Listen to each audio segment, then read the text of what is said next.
Saya lagi di Pak Egi. Ini beliau punya tanaman hidroponik. Ini pohon apa? Selada. Sayur apa? Selada ya? Selada. Selada. Nah, ini generasi kedua. Yang Kalau yang itu generasi umur berapa hari ini? Om Egi? ini pindah tanamnya tanggal 23 bulan 8 kemarin. Hmm. Kalau ini generasi pertama. Ini Kita generasi pertama. memanfaatkan Botol bekas. karangan. Oh ini sudah. Ini umur berapa nih Om Egi? Kalau ini sudah 1 bulan dari tanam. Oh dia hidupnya pakai apa itu Om Egi? Ini tidak pakai tidak pakai siram. Juga Oh, iya. dia pakai arang sekam. Dia tanamnya pakai arang sekam. Jadi iya. yang dipakai arang sekam. Jadi dia hanya pakai nutrisi. Nah, setiap 1 minggu atau 2 minggu 10 hari kita kasih nutrisi. Nah, Nutrisinya kimia Nah, apa tidak. beli? nutrisinya kita buat sendiri. Kita buat sendiri, bahannya organik semua. Nah, Tidak ada dari- unsur kimianya. tidak ada.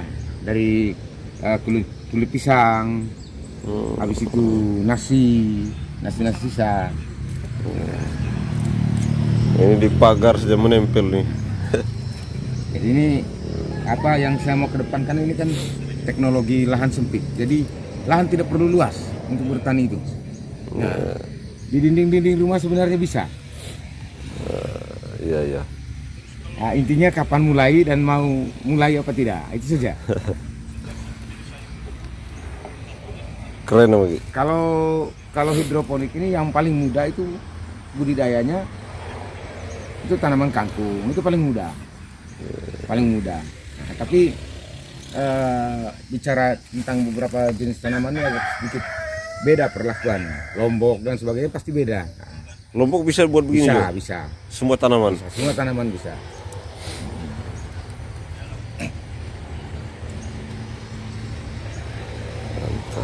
Di kota besar atau pelaku-pelaku hidroponik yang sukses, mereka itu lebih banyak menggunakan AB mix yang kimia. Hmm.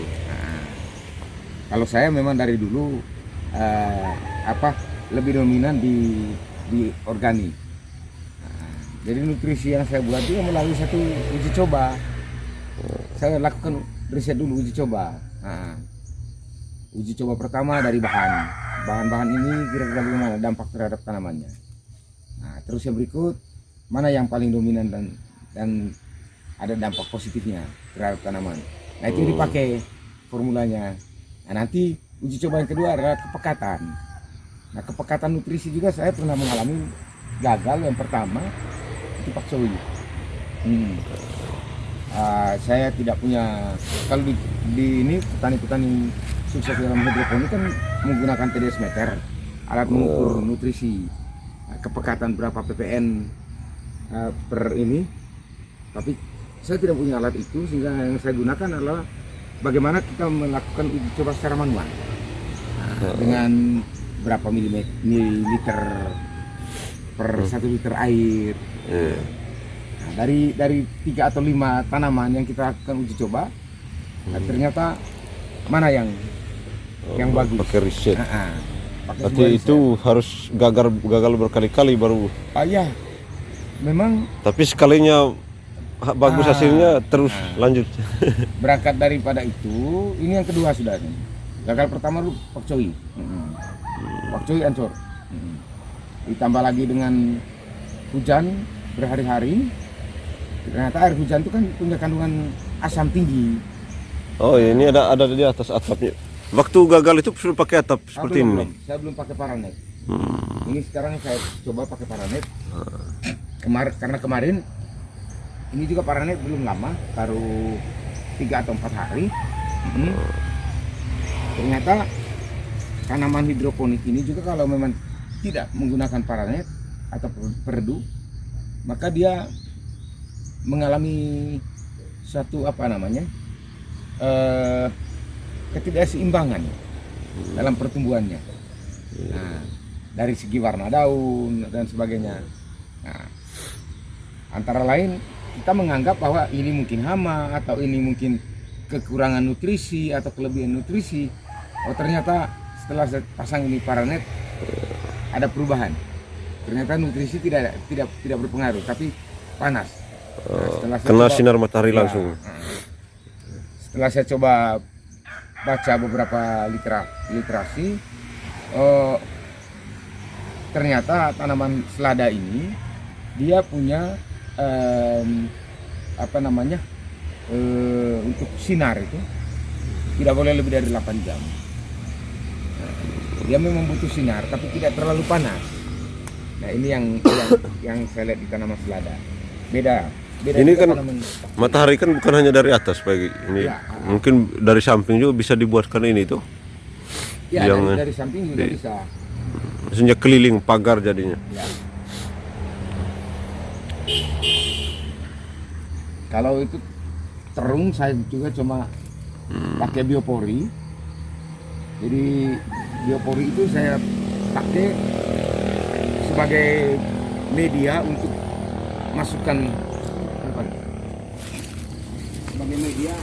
memberikan menyiram ataupun memberikan pupuk nutrisi pada tanaman. Ini terung bukan hanya kalau ini bukan hidroponik ya.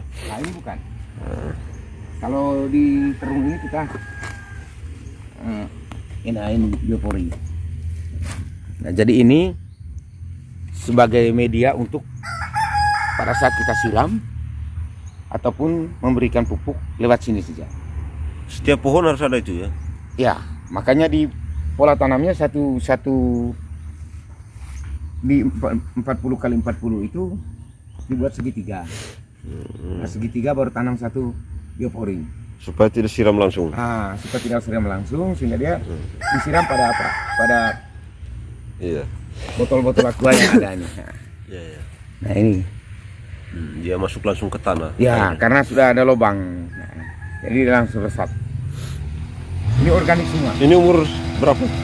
Terung. Ini sudah 2 bulan. Mau 2 bulan. Ada 75 pohon. Ini rencananya kan pakai bertahap dia. Nah, kalau paria kemarin kita ini juga ya saya hobi makan pria. Jadi kadang leher juga tidak pahit-pahit. Tidak leher juga tidak tahan untuk tidak mencicipi. Sehingga begitu dia baru mau buah 2 atau 3 makanan kesukaan juga langsung ambil. Bahkan daunnya ini kemarin juga sudah. Sehingga dia mungkin dia ini kan makhluk hidup ya. Dia berpikir mentang-mentang kau tanam saya jadi kau seenaknya saja, belum saatnya saya harus kau makan tapi ambil duluan kan. Sehingga dia meraju mungkin ya, kayak. Nah kalau siram saya tidak setiap hari. Kalau siram tidak setiap hari, 1 minggu sekali, kadang 2 minggu sekali. Karena media yang saya gunakan ini dia masih ini pari. Ini porositasnya masih bagus kan.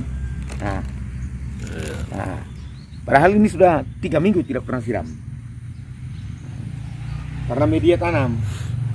Jadi konsep pertanian, saya lama berkecimpung di dunia pertanian dengan bermodal praktisi, bahwa kadang petani kita itu keliru menanam sesuatu. Nah, ketika mereka menanam, yang mereka fokus adalah tanamannya. Nah, dalam perawatan yang mereka fokus adalah pupuknya. Nah, tapi mereka tidak melihat lahan mereka ini yang sebagai media tanam ini sehat apa tidak, atau subur apa tidak. Nah, makanya kan paling tidak yang mereka harus duluan adalah bagaimana tanah yang saya mau olah, yang saya mau tanam tanaman ini sehat apa tidak. Harus pastikan dulu. Harus pastikan dulu itu. Nah, pH-nya bagaimana, asam atau basa. Nah, kalau misalnya tidak bisa, belum memastikan itu, ya wajar kalau misalnya pupuk kita suplai terus, ya kan? Nah, pada akhirnya kan tanah rusak. Pada akhirnya produksinya juga tidak seberapa karena tanahnya tidak sehat. Nah, filosofi tanah diibaratkan seorang ibu yang bisa mengandung dan melahirkan.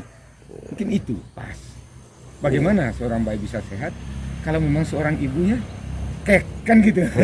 Kan begitu, Pak. Ini lahan yang seperti ini, Megi, ini ukuran kira-kira 5 kali 6 ya. Ya, sekitar 30 meter persegi lah. Ya, 30 meter persegi 75 pohon. 75 pohon. Bagaimana kalau 1 hektar nih, Pagi? Ya, sebenarnya Sambil duduk. saya kan tidak berorientasi bahwa dengan luas lahan sekian harus kalian tanam. Jadi dia berfase. Ya. Nah, seperti ini nih sekarang dia sudah mulai berbuah. Ya. Sudah mulai berbuah. Ini Nah, sudah. maka, Yang sana nih. ya, dia sudah mulai berbuah. Sudah ada buahnya. Nah, maka saya baru mau semai lagi dalam minggu ini. Harus semai lagi. Oh, tidak sekaligus tanamnya. Oh tidak, sehingga dia kontinuitas dan berkesinambungan. Demikian pun selada. Selada ini kan harus punya fase. Per 2 minggu kita semai atau per 3 minggu kita semai. Nah, di kemasan-kemasan benih itu kan biasanya kan Ini hitungnya panen. sudah sampai ke Ya. pemasaran ini, Pak. Nah, kalau selada ini sebanyak 65 pohon. Nah, 65 pohon kalau hitungan analisa yang gelombang yang fase pertama. Fase pertama ini 65 pohon. Kalau 65 pohon ini kita 65 pohon hanya butuh jarak 5 meter saja ini. ya Naik ke udara. 5 meter. Heeh. Nah, tidak sampai juga 5 meter panjang, 1 meter karena dia ada dua deret ini. Iya. Dari sini tarik. Nah, dari sini. Nah, 1 dengan 2 ini. Nah, jadi dia 65 pohon ini dengan hitungannya kalau misalnya dipanen dia, ya tidak usah kita banyak. Nah, andaikan 10.000 per 2. 5.001. 5.001. Ini kan tanaman langka tapi banyak diminati. Lalapan itu. Nah, Ya. ini ya. Kalau misalnya 320.000 kita tinggal bagi saja. 65 bagi 3. Itu 1 kali panen tuh. Nah, 65 bagi 3 maka dapat dia berapa tuh? Kalau 65 bagi 3 dia 60 bagi 3 20-an. Hah? 20 lah. 21. Ya 21. Nah kalau 21 itu kali dengan 20.000 Sudah ratusan ribu, 400 berapa itu? kalau kali dengan 15.000 atau 5.001 saja sudah dapat 315.000 dalam 1 minggu. 1 minggu. Atau kalau kita pakai pola tanam begitu. Nah, dan ini hiburan bagi saya. Tergantung hobi juga ini barangnya. Ya, ini barang hobi. Ya. Kalau tidak hobi agak susah. Nah, kalau mau melakukan, saya punya pengalaman. Sepanjang kita berpikir akan, tidak mulai, tidak jadi. Nah, sepanjang kita pikir berangkat dari pemahaman masalah, tidak bakalan jadi. Nah, jadi masalah itu ditemukan ketika kita sudah mulai. Nah, Mulai dulu. mulai dulu. Begitu ada masalah cari solusinya. Gagal pasti. Ngomong gagal pasti. Nah, tapi sukses ataupun berhasil itu adalah proses yang membuat kita bisa lebih. Oke, Peggy. Sukses untuk tanaman Terima kasih, pekarangan Bisa rumahnya. memang Selalu. Nah ini jagung. Saya Itu baru di sana tahu ada jagung juga. Sebelum hujan, jagung manis lahan ini. Iya. Kelihatannya belum ada yang sudah tumbuh tapi belum serempak. Ah, Nah, ini juga jagung manis itu karena usia panen jagung manis itu kan cuma 67 hari Pak. Nah, 67 hari 2 bulan. Nah kalau misalnya populasi tanam dengan lahan segini, wah itu tidak usah banyak lah, santai saja. Oke, Peggy. Oke. Terima kasih. Yo, terima Sukses, kasih banyak, Pak. Peggy. Oke.